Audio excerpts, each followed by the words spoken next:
যে ফুল যুগ যুগান্তরে খুশবু ছড়ায়, যে ফুল যুগ যুগান্তরে খুশবু ছড়ায়, এঁকেছি সে ফুল মোরা, এঁকেছি সে ফুল মোরা মনেরই কাবায়, যে ফুল যুগ যুগান্তরে খুশবু ছড়ায়। আদর্শ সমাজ বিনির্মাণে আল্লাহ রাসূলের ভূমিকা।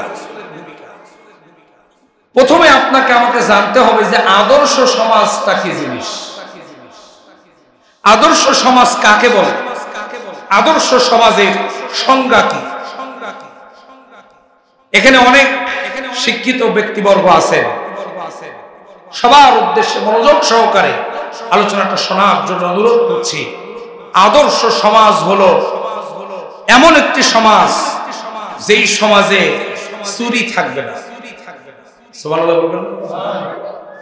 আদর্শ সমাজ মানে এমন একটি সমাজ যেই সমাজে ডাকাতি থাকবে না, খুন থাকবে না, গুম থাকবে না, হত্যা থাকবে না, ধর্ষণ থাকবে না, মানুষ জান আর সম্পদের নিরাপত্তা পাবে, দরজা খুলে রাতের বেলা ঘুমাবে, চোরের ভয় থাকবে না।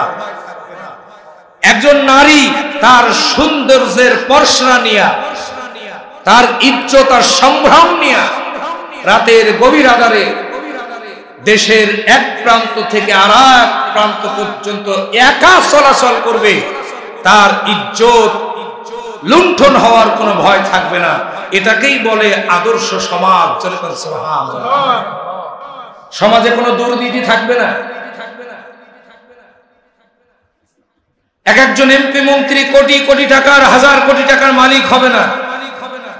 দেশের টাকা লুটপাট হয়ে বিদেশের ব্যাংকে জমা হবে না। এটাকেই বলে আদর্শ সমাজ। সুবহানাল্লাহ বলবেন। সম্মানিত হাজিরিন, মানুষের জানমালের নিরাপত্তা থাকবে, দুর্নীতি মুক্ত থাকবে সমাজ। গোটা সমাজের বিভিন্ন সেক্টরে, গুরুত্বপূর্ণ সেক্টরগুলি দুর্নীতি মুক্ত থাকবে। গোটা সমাজটা জান্নাতের মিনি মডেলে পরিণত হবে। এটাকেই বলা হয় আদর্শ সমাজ। জোরে বলবেন না আল্লাহু আকবার। সম্মানিত হাজিরিন, এখন আমি আপনাদের কাছে প্রশ্ন করতে চাই, এরকম একটি আদর্শ সমাজ কি আমরা এখনো পেয়েছি? আর একটু জোরে বলেন। আমাদের বাংলাদেশ স্বাধীনতা অর্জন করেছে 1971 সালে। আজকের স্বাধীনতার 53 বছর পরে এসেও সেই আদর্শ সমাজটা আমাদের কাছে একটা রূপকথার গল্পের মতো। বাস্তবে আমরা এখনো আদর্শ সেই সমাজ দেখতে পারি নাই। কথা বলেন ঠিক? এবার লক্ষ্য করুন যে রাসূল করিম সাল্লাল্লাহু আলাইহি ওয়াসাল্লাম তিনি কি পেরেছিলেন একটা আদর্শ সমাজ তৈরি করতে? পেরেছিলেন? এই বিষয়টা নিয়ে আমরা আজকের কথা বলবো। আমরা কেন পাচ্ছি না? 1500 বছর আগে বিশ্বনবী কেন পেরেছিলেন, আর আমরা 1500 বছর পরে আমরা কেন পারতেছি না? কোন কোন জায়গায় আমাদের দুর্বলতা, সমস্যা, এইগুলো জানার দরকার আছে না নাই? মাফ করে দিয়েছেন, চিৎকার দিয়ে বলেন সুবহানাল্লাহ। আমার দিনী ভাইয়েরা, আমার বাবাজিরা, এই ঘটনা থেকে আমরা বুঝতে পারলাম বিশ্বনবী যে জামানায়, যে যুগে, যে সমাজে আগমন করেছিলেন সেই সমাজটা ভালো ছিল না। বাজারে যেমন আজকে আলু পটল বিক্রি হয়, ঠিক সে সময় মানুষ বিক্রি হতো বাজারে। কি বিক্রি হতো? মানুষ। ধনী লোকেরা এসে গরিবদেরকে কিনে নিয়ে যেত, একটা নির্দিষ্ট চুক্তির মাধ্যমে কিনে নিয়ে যেত যে এতদিন এই টাকার বিনিময়ে তুমি আমাকে কাজ করে দিবা, আমার গোলামি করবা, তারপরে টাকা শোধ হলে তোমাকে মুক্ত করে দেওয়া হবে। এভাবে গোলাম কেনা বেচা হতো। যেমন বাজারে আমাদের আলু পটল বিক্রি হয়, কেনা বেচা হয়, এরকম বাজারে গোলাম কেনা বেচা হতো। তাহলে আমরা বুঝতে পারলাম বিশ্বনবী যে সমাজ এসেছিলেন ওই সমাজ ছিল বর্বর, যাকে ইংরেজিতে বলা হয়েছে দ্য এজ অফ ইগনোরেন্স, অন্ধকারের যুগ। আরবিতে বলা হয়েছে আইয়ামে জাহেলিয়াত। এই আইয়ামে জাহিলিয়াতের যুগে রাসূল করিম সাল্লাল্লাহু আলাইহি সাল্লাম আগমন করেছিলেন। আমাদের আলোচনার মূল বিষয় আদর্শ সমাজ বিনির্মাণে আল্লাহ রাসূলের ভূমিকা, অর্থাৎ আদর্শ সমাজ কি? পূর্বেই বলেছি যে সমাজে চুরি ডাকাতি থাকবে না, গোটা সমাজটা জান্নাতি সমাজে পরিণত হবে। এবার লক্ষ্য করুন, বিশ্বনবী ওই যুগে আগমন করলেন, যে যুগের পরিচয় তো আমি আপনাদের কাছে দিলাম। ওই যুগটাকে আমার নবী কি পেরেছিলেন আদর্শ যুগ বানাতে? যেরকম পেরেছিলেন, কিভাবে পেরেছিলেন এবার লক্ষ্য করেন। বিশ্বনবীর আগমন হলো আলো হিসাবে। কি হিসাবে? আর যেরকম কি হিসাবে? আলো হিসাবে। ওই যে প্রথমে আল্লাহ আয়াতে কারিমা যেটা আমরা তেলাওয়াত করেছি, আল্লাহ বলছেন কদ জাআকুম মিনাল্লাহি নূর, আমি পাঠিয়েছি আমার রাসূলকে তোমাদের জন্য আলো হিসাবে। যেরকম সুবহানাল্লাহ। এবং ওয়া কিতাবুম মুবিন, সঙ্গে দিয়েছি একখানা সুস্পষ্ট কিতাব। শুধু কিতাব নয়, সুস্পষ্ট কিতাব আমি আল্লাহ তাআলা তোমাদের কাছে ওই সমাজে আমি আল্লাহ তাআলা প্রেরণ করেছিলাম। যেরকম সুবহানাল্লাহ।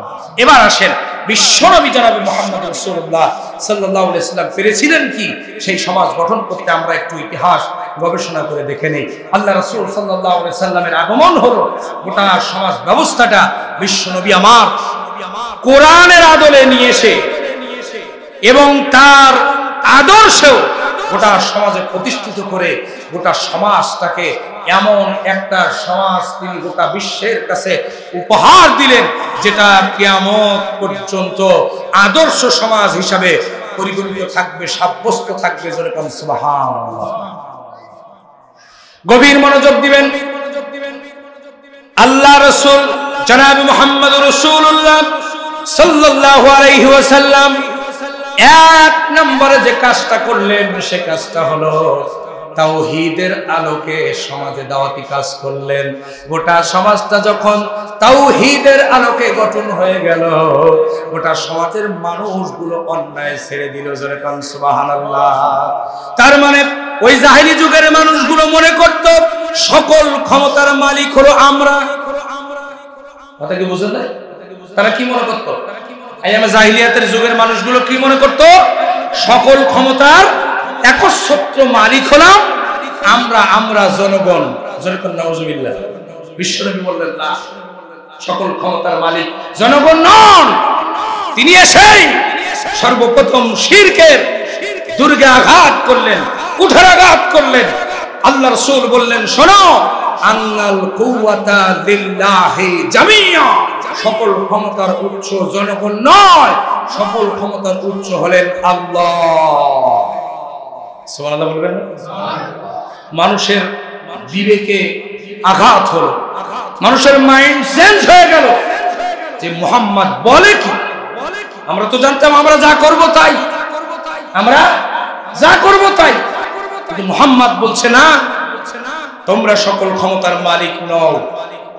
তোমরা যে ক্ষমতার বাহাদুরি করছো, আইয়ামে জাহেলিয়াতের যুগে অন্যায় করছো, জুলুম করছো, নির্যাতন করছো, শুনে রাখো, সকল ক্ষমতার মালিক আল্লাহ সুবহানাহু ওয়া তাআলার কাছে তোমাদেরকে ধরা দেওয়াই লাগবে। আল্লাহ তোমাদেরকে ধরবেন। ইন্না বাতশা রাব্বিকা লাশাদীদ, আল্লাহ ধরা বড় কঠিন। ধরা যতই বাহাদুরি করো আল্লাহ তোমাদেরকে ধরবেন। সুতরাং তোমরা ক্ষমতার উৎস নাও, ক্ষমতার উৎস হলেন আল্লাহ সুবহানাহু ওয়া তাআলা। সুবহানাল্লাহ বলবেন না? বিশ্বনবী আমার গোটা সমাজের মানুষকে বললেন, কুল হুয়াল্লাহু আহাদ আল্লাহুস সামাদ লাম ইয়ালিদ ওয়া লাম ইউলাদ ওয়া লাম ইয়াকুল লাহু কুফুয়ান আহাদ। জানেন না? জানেন না? সবাই পড়েন, সবাই পড়েন। কুল হুয়াল্লাহু আহাদ আল্লাহুস সামাদ লাম يلد ولم يولد ولم يكن له كفوا أحد আরেকবার পড়েন قل هو الله أحد الله الصمد لم يلد ولم يولد ولم يكن له كفوا আহাদ।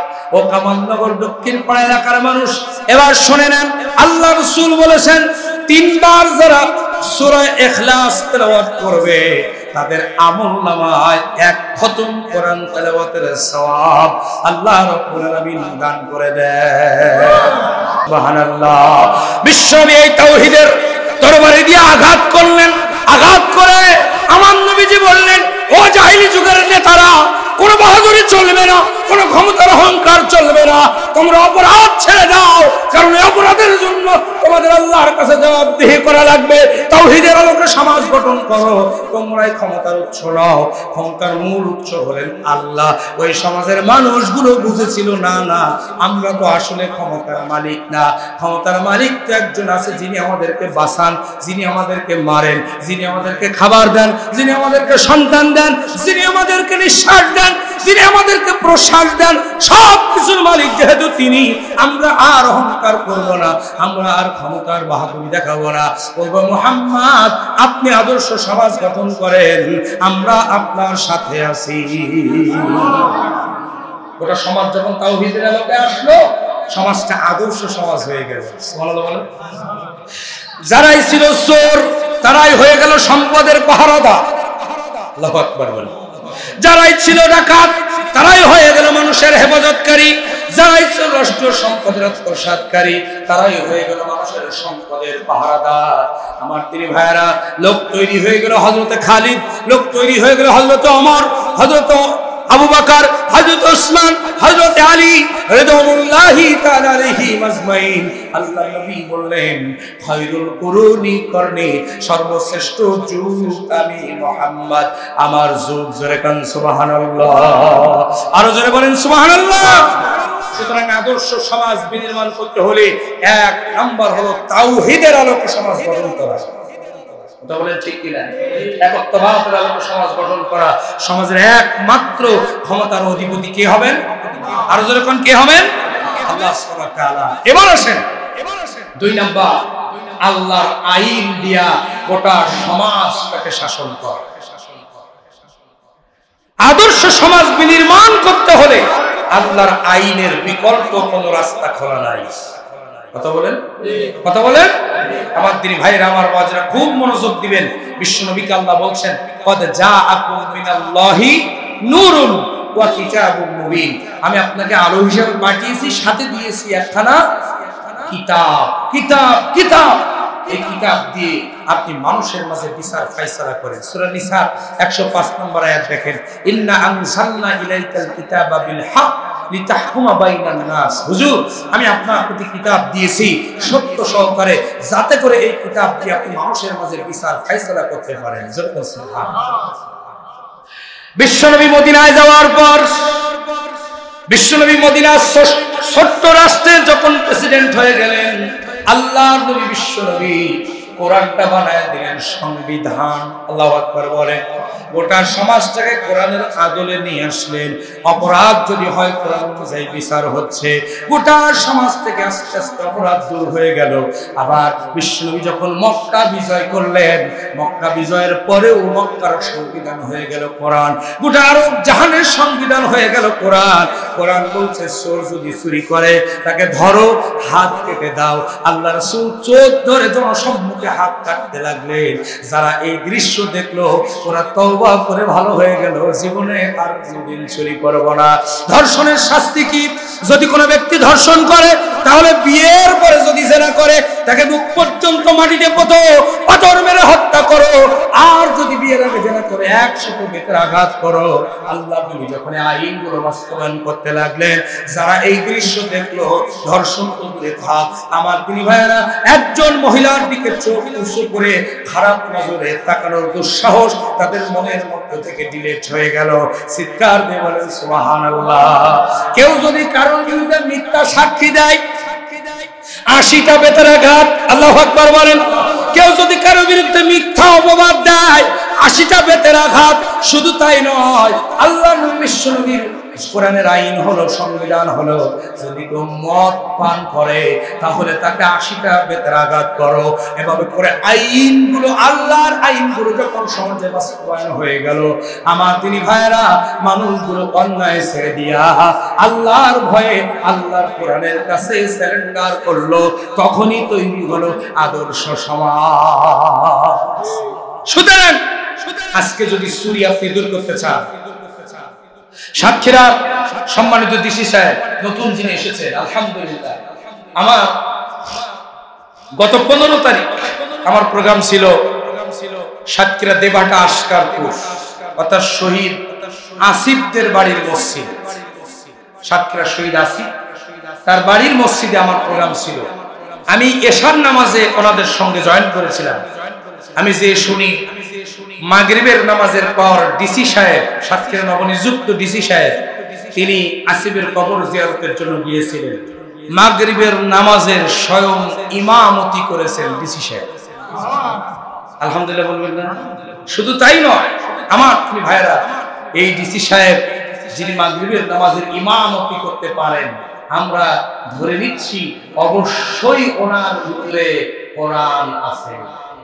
ঠিক কিনা বলেন? আমরা তো এরকম একটা সমাজই চেয়েছিলাম না? থানায় ইমামতি করবে ওসি সাহেব, এসপি অফিসে ইমামতি করবেন এসপি সাহেব, ডিসি অফিসে ডিসি সাহেব, বিশ্ববিদ্যালয়ের ভাইস চ্যান্সেলরের ইমামতিতে ওই অঞ্চলের মুসলিম ছাত্ররা নামাজ আদায় করবে, যেটা ঢাকা বিশ্ববিদ্যালয় হয়েছে। আলহামদুলিল্লাহ। আল্লামা সাইদি সাহেব একটা কথা বলতেন, এই যদি হয় চিত্র দেশে অপরাধ থাকবে। থানায় যদি ওসি সাহেব ইমামতি করে, পুলিশের নামাজ পড়ে, ঘুষ খাবে তারা? ডিসি সাহেব যদি তার অফিসে ইমামতি করে, ঘুষের বাণিজ্য তাদের দেওয়ার হবে না। আমার দিদি ভাইরা, আল্লাহর রহমত আকাশ ফেটে ফেটে নাজিল হবে। সুবহানাল্লাহ। আমাদের সম্মানিত ডিসি মহোদয় যদি তিনি সাতক্ষীরা জজ কোর্টের সামনে অথবা খুলনা রোডে বিরাট একটা চত্বরে 1000 মানুষের সামনে 10 জন চোরকে ধরে যদি হাত কেটে দেয় আল্লাহর কোরআনের আইন অনুযায়ী, এই কাজ যে মানুষগুলো দেখবে, বলুন তো এই মানুষগুলো মৃত্যু পর্যন্ত আর চুরি করার নিয়ত তাদের অন্তরে থাকবে?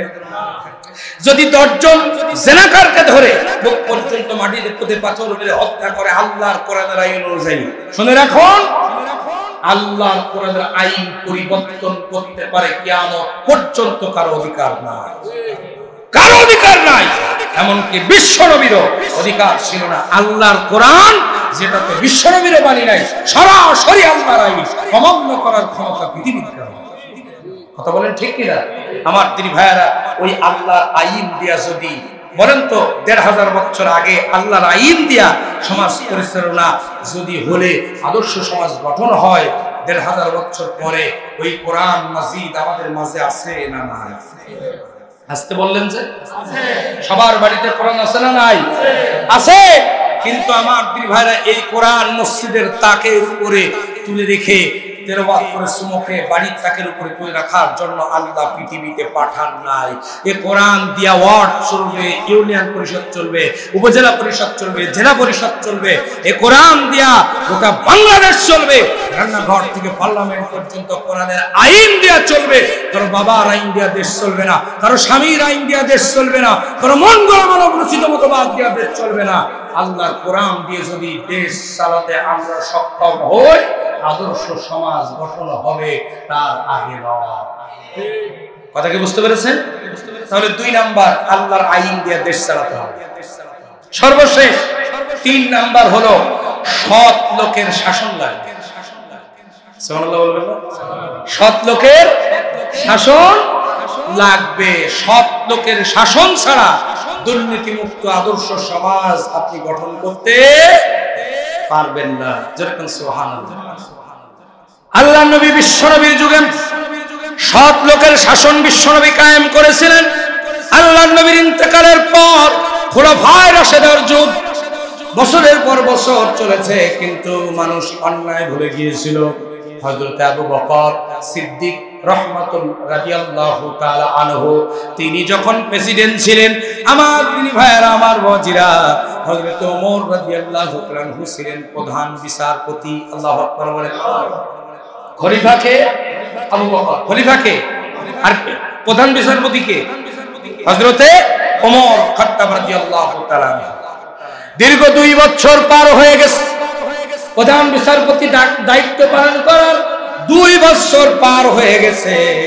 আমার ভাইরা, ভয়তে হোক আর যে কোনো কারণে হোক 2 বছরের ভিতরে একটা মামলা হযরত ওমরের কোর্টে আসে নাই। 2 বছর পর হযরত ওমর রাদিয়াল্লাহু তাআলা একখানা চিঠি লিখেছেন আবু বকর রাদিয়াল্লাহু আনহুর কাছে। চিঠি লিখে বলছেন, খলিফা আমি এই দায়িত্বে থাকতে চাই না। কেন চান না? তো দায়িত্বে থেকে লাভ কি? আমি তো ভাও বেতন খাচ্ছি 2 বছর। 2 বছরের মধ্যে একটা অভিযোগ আসলো না, একটা মামলা আসলো না আমার কাছে, তাহলে তো আমার ভাও বেতন হয়ে যাচ্ছে। প্রধান বিচারপতির পদ লাগবে কেন? দরকার কি? 2 বছরের মধ্যে মামলা আসে। সুবহানাল্লাহ বলবেন না? আর জোরে বলেন সুবহানাল্লাহ। আদর্শ সমাজ কারে বলে? কত প্রকার কি কি গঠন করেছেন, বিনির্মাণ করে দেখিয়ে গেছেন। আমার নবী এমন একটা সমাজ গঠন করেছিলেন যেখানে মামলা আসতো না, অন্যায় নাই, মামলা হতে পারে।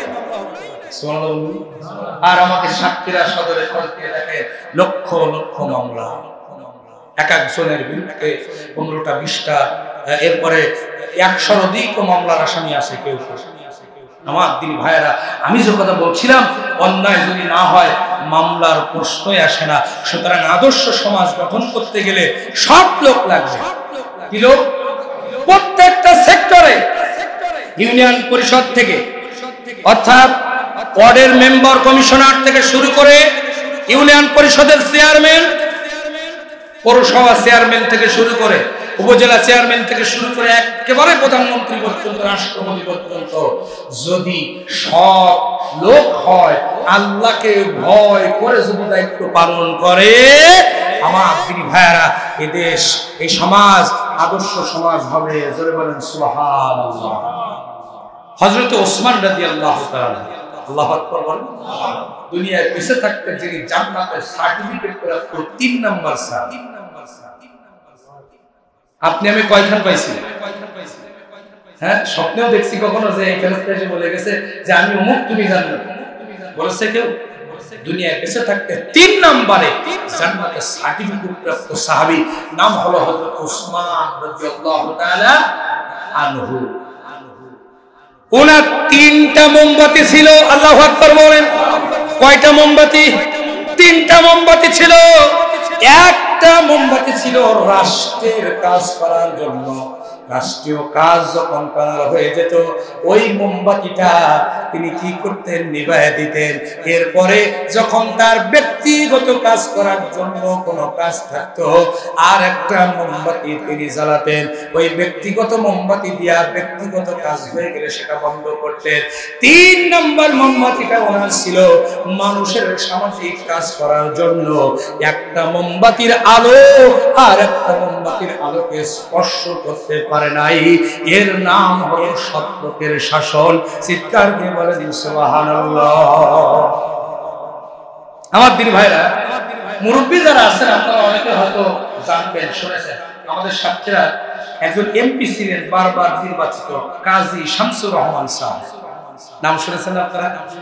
আমি গত কয়েকদিন আগে একজন আমাকে বলতেছিলেন একটা প্রোগ্রামে যে কাজী শামসুর রহমান সাহেব তিনি 2টা কলম ব্যবহার করতেন। কয়টা কলম? 2টা কলম। একটা কলম দিয়া তিনি এমপি হওয়ার পর রাষ্ট্রীয় কাজ করতেন। ওই কলমটা রাষ্ট্রের কাজ হয়ে গেলে ব্যক্তিগত কলম দিয়া ব্যক্তিগত কাজ করতেন। সুতরাং প্রত্যেকটা সেক্টরে যদি সৎ লোকের শাসন কায়েম হয়, দুর্নীতি থাকবে। যেরকম দুর্নীতি থাকবে, এখন আপনারা বলেন তো, আমরা এখানে যারা উপস্থিত আছি, আমরা সবাই আদর্শ সমাজ চাই কি চাই না? আরেকটু জোরে বলেন চাই কি না? আমি কিন্তু প্রথমেই বলেছি আদর্শ সমাজ মানে যে সমাজে চুরি থাকবে না, ডাকাতি থাকবে না, খুন গুম হত্যা ধর্ষণ রাজনীতি ছিনতাই বদমাইশি চুরি ডাকাতি কিচ্ছু থাকবে না, মানুষ দরজা খুলে ঘুমাবে, চোর থাকবে না। আমার দুই ভাইরা এরকম একটি সমাজ চান কে কে? দুটি হাত তুলে আল্লাহকে দেখা। আল্লাহু আকবার। মানে আমরা সবাই চাই, সবাই চাই। সুতরাং তিনটা কাজ আমাদের করতে হবে। কয়টা কাজ? তিনটা। এক নাম্বার, আমাদের সকলকে তাওহীদের আলোকে জীবন গঠন করতে হবে। দুই নাম্বার, আল্লাহর আইন প্রতিষ্ঠার জন্য কাজ করতে হবে। তিন নাম্বার, সৎ লোকের শাসন কায়েমের জন্য প্রচেষ্টা চালাতে হবে। এই তিনটা কাজ করতে রাজি আছি না আমরা ইনশাআল্লাহ? আপনি খুঁজে দেখেন, বাংলাদেশে অসংখ্য দল। এটা আপনার জন্য রহমত, নিয়ামত। কেন জানেন? মনে করুন আপনার স্ত্রী, এটা বলে আমি শেষ করছি, আপনার স্ত্রী আপনাকে বলেছে যে শ্বশুর বাড়ি থেকে অর্থাৎ আমার বাপের বাড়ি থেকে আমার ভাই এসেছে, তো তুমি বাজারে যাও ইলিশ মাছ কিনে নিয়ে আসো। এখন শ্বশুর বাড়ির আত্মীয় আরো বউ বলেছে খাদ্যমন্ত্রী, যদি ইলিশ মাছ না নিয়ে আসি পিঠে জায়গা থাকবে মায়ের, অন্তত হাতে না মারতে পারলেও পাতে মারবে। কথা বলেন ঠিক কিনা? এখন বাজারে আপনি গিয়েছেন, যাওয়ার পরে দেখেন মাত্র একটা দোকানে ইলিশ মাছ আছে, আর কোনো দোকানে ইলিশ মাছ নাই। এখন পচা হোক, ভালো হোক, ছোট হোক, বড় হোক, যেহেতু বউ ইলিশ মাছ নিয়ে যেতে বলেছে, আপনাকে কিন্তু ইলিশ মাছ নিয়েই যেতে হবে, ঠিক কিনা বলবে? কিন্তু যদি 50টা দোকান থাকে, তাহলে আপনি কিন্তু বেছে বেছে দেখে দেখে কোন দোকানের মাছটা সবচেয়ে ভালো আপনি কিন্তু যাচাই বাছাই করে বেছে নিতে পারবেন, ঠিক কিনা বলেন? সুতরাং বাংলাদেশে অসংখ্য দল আছে, এটা আপনার আমার জন্য নিয়ামত। আপনাকে দেখতে হবে কোন দল আল্লাহর আইন আর সৎ লোকের শাসন সমাজে বাস্তবায়ন করতে চায়।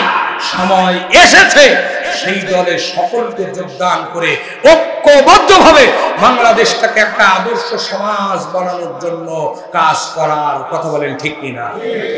আসুন আল্লাহ রাব্বুল আলামিন আমাদের সকলকে আদর্শ সমাজ গঠনের জন্য